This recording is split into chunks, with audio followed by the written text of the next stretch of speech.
What's up, guys? Today figured I'd do a little video, show you how I test pickups before I go putting them in. No matter if they're single coil or humbucker, it's always a good idea before you rip your guitar apart and get into this. Take your multimeter, set it to ohms, and then I already have it written down here, so it's kind of afterthought video.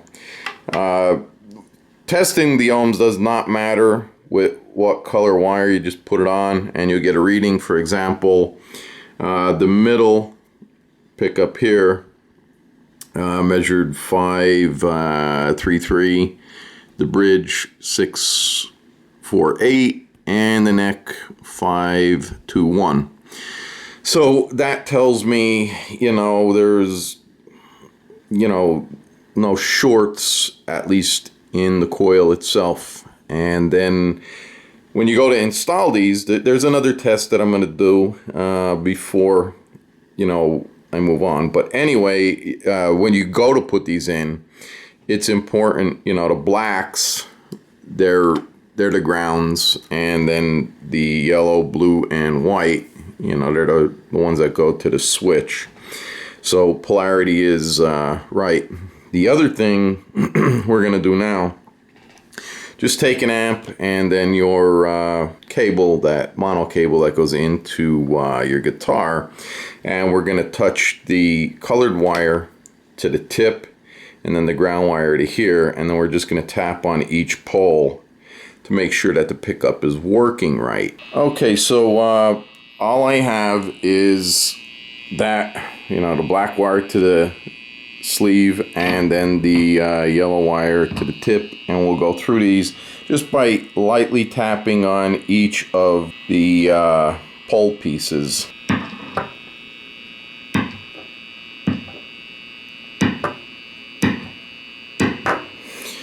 So that sounds okay, and then we'll do the rest of them. So that's the way I like to test new pickups, just because of human error, mistakes, or something could have happened during production.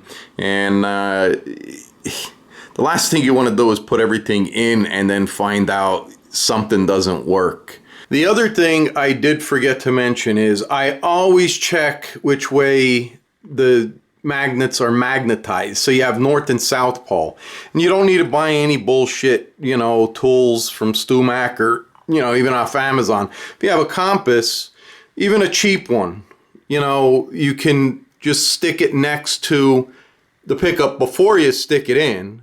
Now you can see that's pointing north. So if we move it up to the middle one, I know this one is a reverse wound, and you can see that's pointing south. If we move it to the next one, that's pointing north. Why they do that is to cancel out the 60 cycle hum. Another thing I want to talk about before I end this video is ceramic and Alnico. So Steve Vai uses ceramic, and too many people out there are with these guitar mitts. Oh, Alnico's warmer, it's fuller, it's this, it's that. That's bullshit.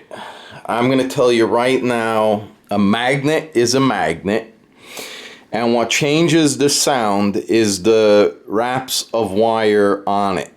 And I've seen so many videos of people making, single coil and humbuckers and this and that. And I'll give you an example. I have a super distortion in my guitar and some EMGs in my wife's. About the same output, and they sound the same. You'd be hard pressed to distinguish which one. The resonance is what gives these things their voice, not the magnets. Magnets are magnets, and it's the wraps of wire. So the higher the wrap, the higher the output. And with that said, if you don't have enough copper around these things, and I seen some, famous YouTubers talking about, you hand wound and you're going to stack it this way and that way, and you got to move your hand this way and that.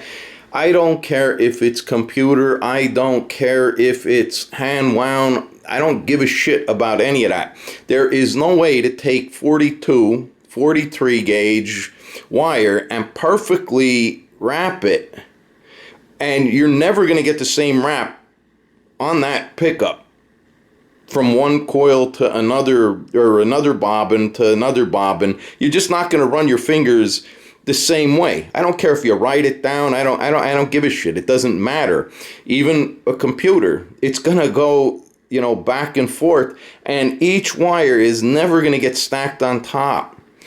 The best you can aim for is the copper wire running from one side to the other back. It's like a sewing machine bobbin. It's never going to wrap the same. So the best you can hope for is a flat coil of copper wire. And the magnet is the magnet. So your magnet is only going to pull so hard, and the, you know, heavier the copper is, the warmer the tone is going to be.